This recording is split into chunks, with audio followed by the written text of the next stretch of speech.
हाय दोस्तों, कैसे हैं आप। हम उम्मीद करते हैं कि आप अच्छे होंगे और आपकी तैयारी बहुत ही अच्छी चल रही है। दोस्तों आज फिर हाजिर है एक नई क्लास के साथ और आज की क्लास में हम जानेंगे, बहुत ही इंपॉर्टेंट टॉपिक है कि नवोदय एंट्रेंस एग्जाम जो 2024 में हुआ है, जो बच्चे 2024-20 जनवरी को पेपर दिए थे, जिनके पेपर अच्छे हुए हैं, जिन लोगों ने अच्छे मार्क पाए हैं, उनकी तो बल्ले बल्ले है, वो बिल्कुल इंतजार कर रहे हैं और उनको बार बार मैं हिदायत दे रहा हूं कि अपने कागजात अच्छे से तैयार कर लीजिए।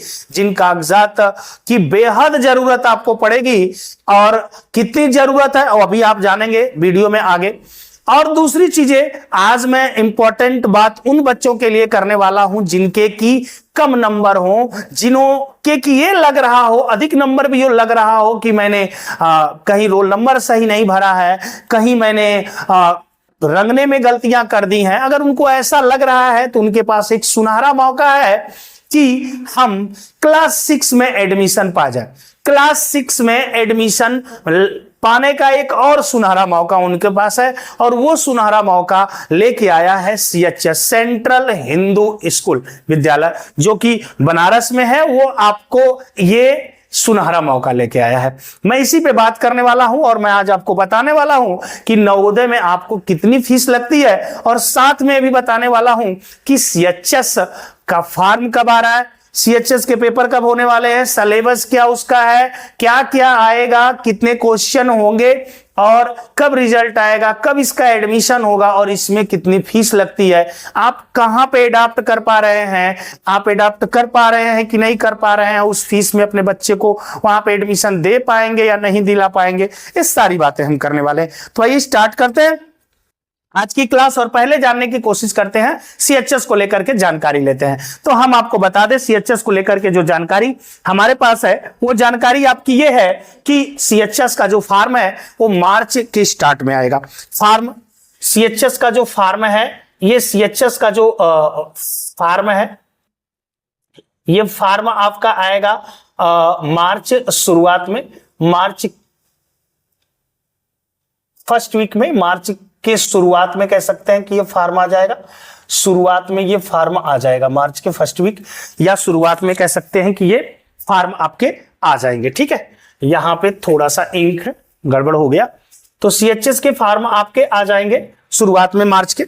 इसके बाद अगर हम बात करें उसके जो लास्ट डेट होती है, पूरा सीएचएस पूरा आपका जो होगा मार्च भर आपके फॉर्म पड़ सकते हैं। अगर फॉर्म में कोई गलती आपसे भरा जाती है तो फॉर्म में सुधार होगा, फॉर्म में सुधार हो सकता है आपका अप्रैल में आपका फॉर्म में सुधार हो सकता है अप्रैल के शुरुआत में, मार्च के एंड तक आपके फॉर्म पड़ेंगे और अप्रैल के शुरुआत में आपका फॉर्म में शुरुआत में सुधार हो सकता है।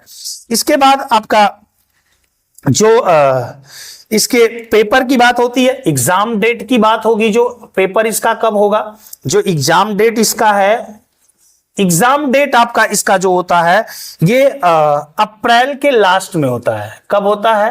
अप्रैल के अंत में, लास्ट वीक में कह सकते हैं, अप्रैल के अंत में इसका पेपर हो सकता है।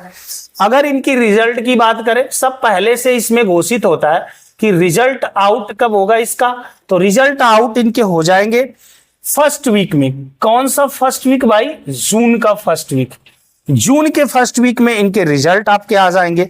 ठीक है, जून के फर्स्ट वीक में रिजल्ट आ जाएंगे।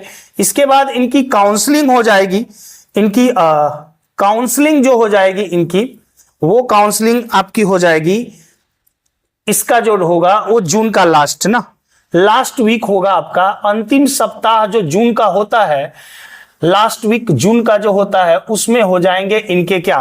काउंसलिंग का मतलब कि आप जाएंगे, अपने डॉक्यूमेंट जमा करेंगे, फिर वहां पे भाई ये पता चलना चाहिए ना कि आप 5th क्लास के बच्चे हैं, अपना सारा डॉक्यूमेंट देंगे। डॉक्यूमेंट देने के बाद फिर वहां पे वेरिफिकेशन होगा और आप अगर अप्लीकेबल होंगे उसके लिए तो आपका एडमिशन वहां पे हो जाएगा। इसके बाद यहां पे जो एडमिशन आपके हो जाने के बाद जो क्लास इनकी शुरू हो जाएगी, आप कह सकते हैं इनकी क्लास जो शुरू होगी वो हो जाती है, सेशन का स्टार्ट या क्लास की शुरुआत जो होती है वो जुलाई से होती है, जुलाई के फर्स्ट वीक से, फर्स्ट वीक ना, जुलाई के फर्स्ट वीक से आपकी क्लास की शुरुआत हो जाएगी। ये रहा फार्म को लेकर के जानकारी। अब हम थोड़ी सी बात कर लेते हैं कि कौन बच्चे डाल पाएंगे फार्म। ठीक है, ये भी तो बहुत जरूरी है ना, कौन बच्चे फार्म डाल पाएंगे, बेहद जरूरी है। तो इसके लिए अगर हम बात करें आपसे कि फार्म डालने के लिए आपके बच्चे की जो उम्र होनी चाहिए 10 ईयर से लेके 10 वर्ष से लेकर के 12 वर्ष के बीच में होनी चाहिए। 10 वर्ष से लेकर कहां तक, 12 वर्ष तक उम्र होनी चाहिए। एज, उम्र जिसको कहते हैं, उम्र की सीमा यह है कम से कम 10 बरस और ज्यादा से ज्यादा 12 बरस। अगर आप ऐसे नहीं समझ पा रहे हैं ये कब से लिया जाएगा, तो ये 30 सितंबर तक, ये उम्र कब तक, 30 सितंबर तक ऐसा हो जाना चाहिए उस बच्चे को। 30 सितंबर 2024 की बात हो रही है, यहां तक ये बच्चा इस एज का होना चाहिए।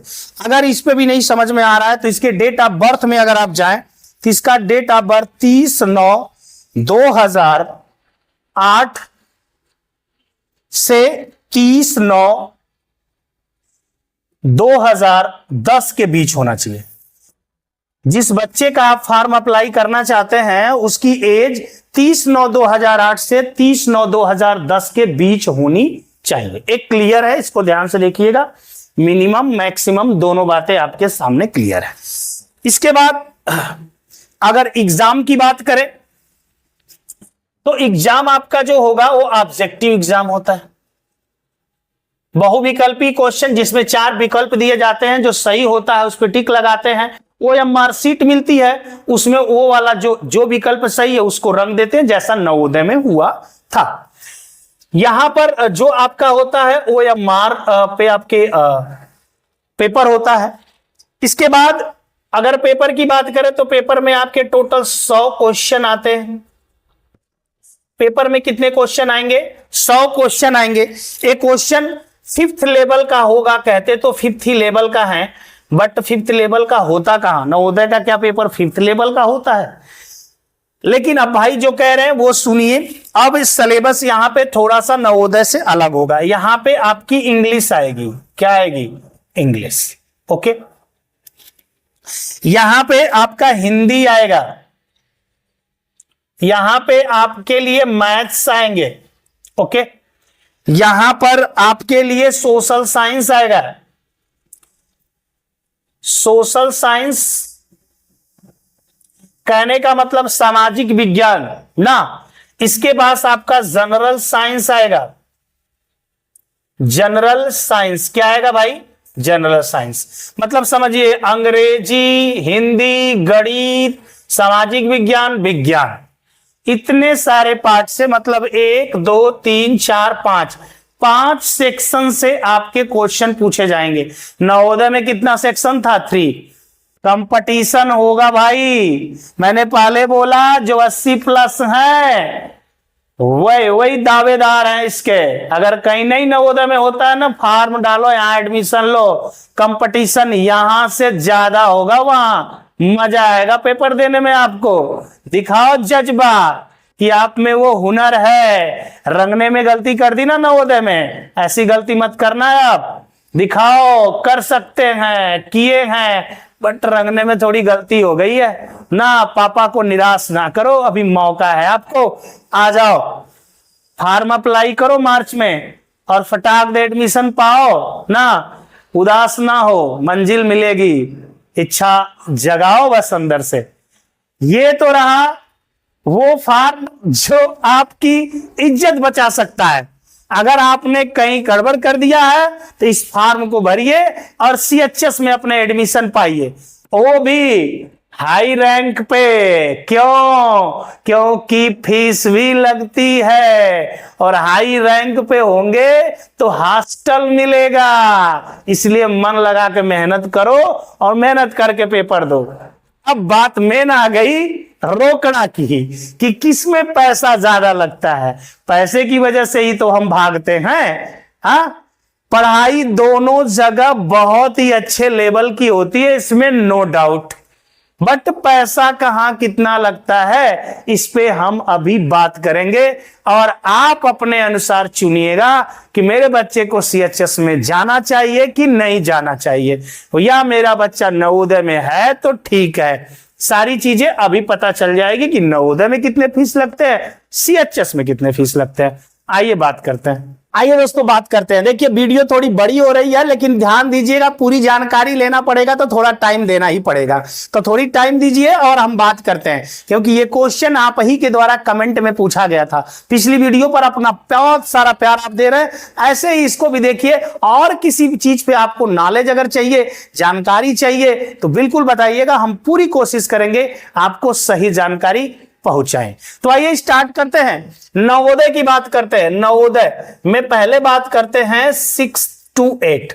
6 to 8 मतलब 6 से लेके 8 तक अगर कोई बच्चा नवोदय में पढ़ रहा है तो उसकी फीस क्या होगी, ध्यान दीजिएगा।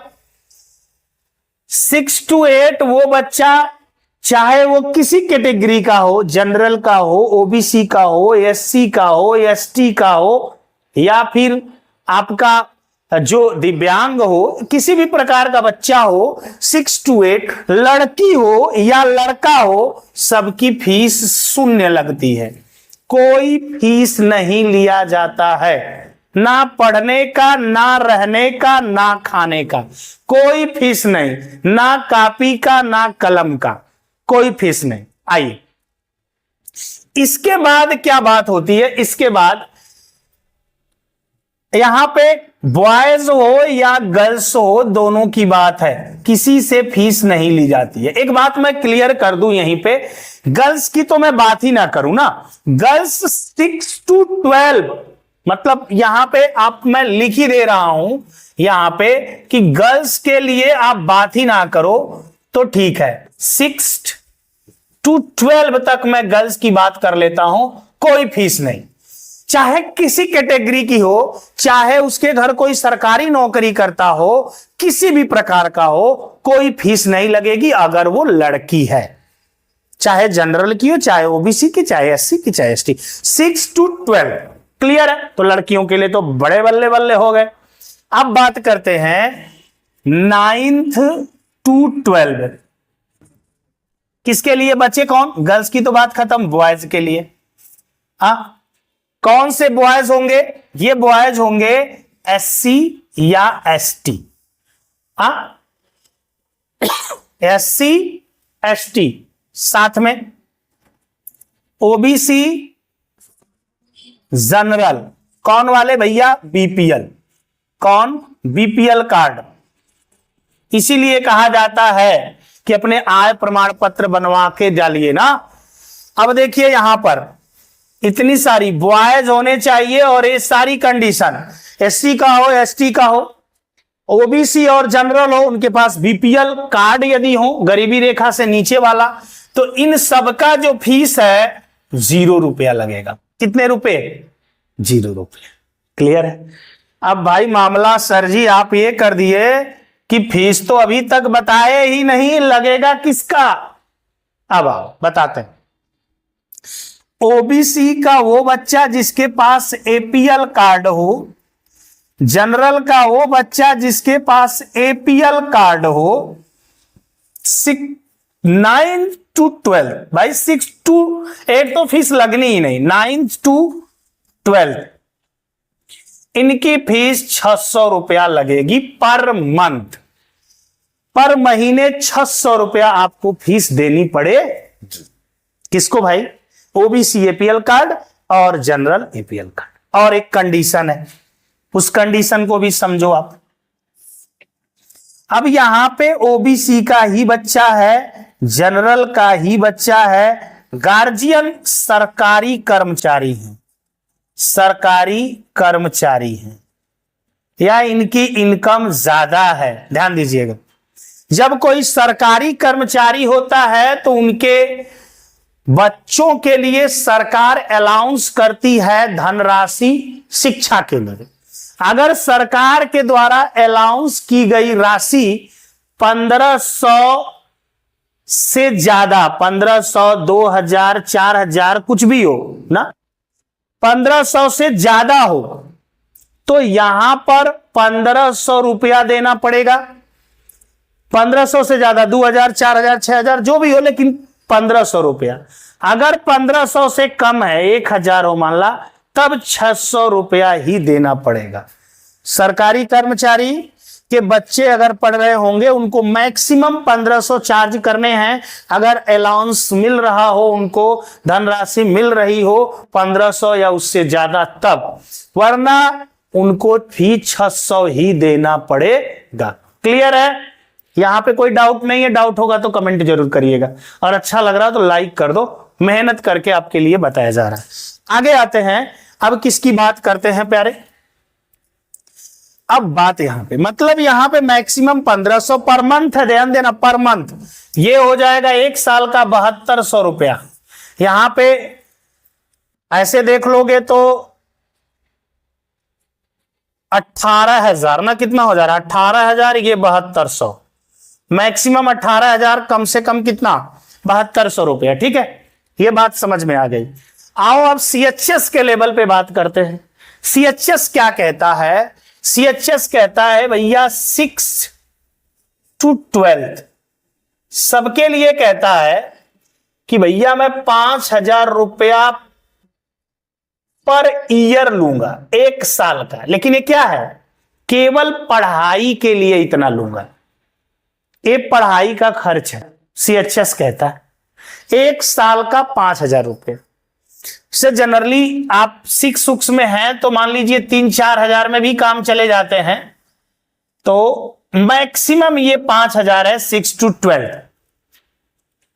उसके बाद की बात समझिए, ये तो सबके लिए हो गया ना, ये खर्च सबके लिए है जो भी उसमें पढ़ने गया, लेकिन वहां पे रहने की व्यवस्था बहुत कम लोगों के लिए होती है। समझ रहे हैं?